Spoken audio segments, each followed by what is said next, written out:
ছাপানো কাগজ, প্লাস্টিকের খেলনা কিংবা ফাইবারের অবজেক্ট নয়। সুইজারল্যান্ডের পাহাড়ি জনপদে রোবোটিক প্রিন্টারে ছাপিয়ে দাঁড় করানো হয়েছে আস্ত এক টাওয়ার। পরিচিত নির্মাণ পদ্ধতির বদলে প্রায় 9 তলা সমান উচ্চতার ভবনটি তৈরি হয়েছে 3D প্রিন্টিং প্রযুক্তিতে। বিশ্বের সবচেয়ে উঁচু 3D প্রিন্টেড কাঠামো বলে দাবি করা টর আলভা টাওয়ার উদ্বোধন করা হয় গত 21 মে।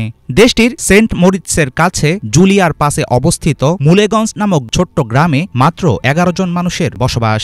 আর সেখানেই মাথা তুলে দাঁড়িয়েছে ভবিষ্যৎ স্থাপত্য শিল্পের দারুণ এক বিস্ময়। টাওয়ারটি যেন খোলা এবং পুনরায় জোড়া লাগানো যায় তা নিশ্চিত করতে এটি একাধিক খণ্ডে তৈরি করা হয়েছে।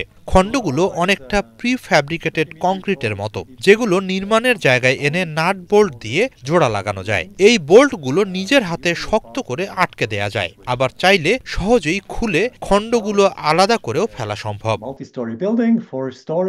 ইটিএইচ জুরিক এবং অরিজেন নামক প্রতিষ্ঠানের যৌথ উদ্যোগে তৈরি ভবনটি কেবল প্রযুক্তির চোখ ধাঁধানো প্রদর্শনী নয়, বরং এটি কাজ করবে স্থানীয় সাংস্কৃতিক কেন্দ্র হিসেবে। 3D প্রিন্টিংয়ে নির্মিত টাওয়ারটি দাঁড়িয়ে আছে রোবোটিক অ্যাডিটিভ ম্যানুফ্যাকচারিং পদ্ধতিতে তৈরি 32টি স্তম্ভের উপর। এর জন্য নির্মাতা প্রতিষ্ঠানের গবেষকরা উদ্ভাবন করেছেন নতুন ধরনের কংক্রিট। প্রচলিত কংক্রিট বিল্ডিংয়ের মতোই ভার বহনে সক্ষম এই টাওয়ার।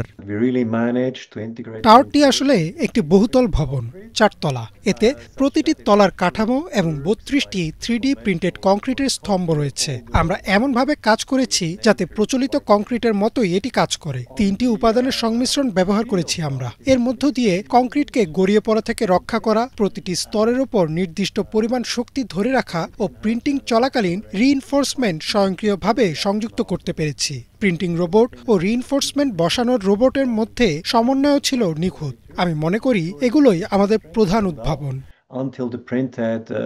কোনো প্রকার কাঠের সাহায্য ছাড়াই নির্মিত দৃষ্টিনন্দন সাদা টাওয়ারটি আধুনিক প্রযুক্তি, গবেষণা ও স্থাপত্যের এক যুগান্তকারী সমন্বয়। স্তরে স্তরে সাজানো কেকের মতো অবকাঠামো স্থানীয় কনফেকশনার বা কেক প্রস্তুতকারকদের ঐতিহ্যের প্রতি শ্রদ্ধা নিবেদনের লক্ষ্যে তৈরি। 3D প্রিন্টেড এই টাওয়ারটি আগামী 5 বছর থাকবে সুইজারল্যান্ডের মুলেগঞ্জ গ্রামে। এরপর নেয়া হতে পারে অন্য কোথাও।